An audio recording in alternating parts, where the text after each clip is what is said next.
So here we are in Chapter 9, documentation, documenting nutrition information in the medical record. We want to make sure that we're documenting. Basically, if it's not documented, it didn't happen. So any of our recommendations or plan, data that we've gathered from the patient, we're going to put that together in a focused and detailed chart note.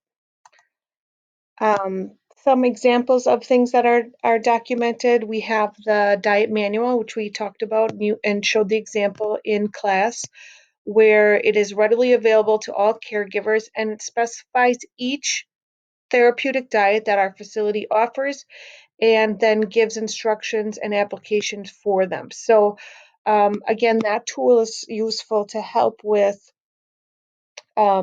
feeding patients in a case where the nutrition professional might not be available. So if it's on holiday or in the middle of the night that we get a patient with a therapeutic diet, this will help the kitchen staff and the nursing staff determine how they should be fed. And then we have the medical record. This is a formal legal account of the client's health, the disease, and their treatment. Most facilities now have an electronic medical record, but there still are some facilities like long-term care facilities, group homes, gyms, wellness facilities that have paper charts. So it's important that we feel comfortable with charting in both the paper chart and the electronic medical record. When you're out in your coordinated practices at Froedtert, we'll be utilizing electronic medical record, and then when we visit the nursing homes, we'll be using a paper medical record. Irregardless of paper or electronic, typically charts are set up as a problem-oriented medical record. So you have the collection of data like labs, weights, medications, and then we have their problem list. So what is wrong with them, their past medical history, and then plans for addressing each of those problem areas, and then any follow-up plans or referrals. It's important to note that if we are not using an electronic medical record and we're using the paper chart, that you need to use black pen. That's the only type of pen possible. And you always need to put a date, a time, your signature, and then your credentials. So for a dietetic technician registered, you'd say, for instance, Rachel Hughes, comma, DTR.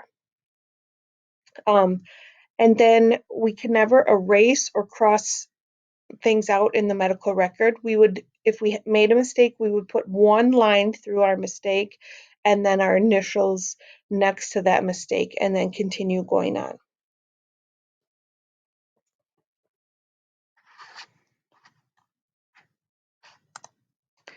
In the nutrition care process developed by the Academy of Nutrition and Dietetics, there are 5 steps.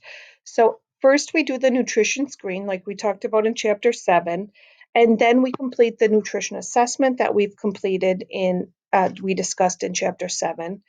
We figure out their nutrition problem, what our intervention is going to be, and then we don't just leave it at that. We need to do some follow-up and monitoring. So the last part is monitoring and evaluation, and we might need to determine that this person needs a different intervention because what we're doing isn't working, and that's okay as long as we're monitoring them. We never want to just see a patient and then leave it go after that.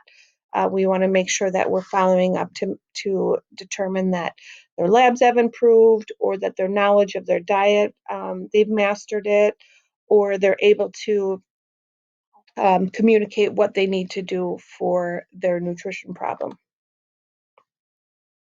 So we talked about that nutrition assessment where we're looking at their food nutrition related history, anthropometric measurements. Remember, that's things like height, weight, BMI, biochemical data like albumin, prealbumin, potassium levels, hemoglobin, hematocrit, nutrition-focused physical findings. This would be things that we can see physically. So pale skin, sunken eyes, spoon-shaped nails, dry mucous membranes, missing teeth, and then client history.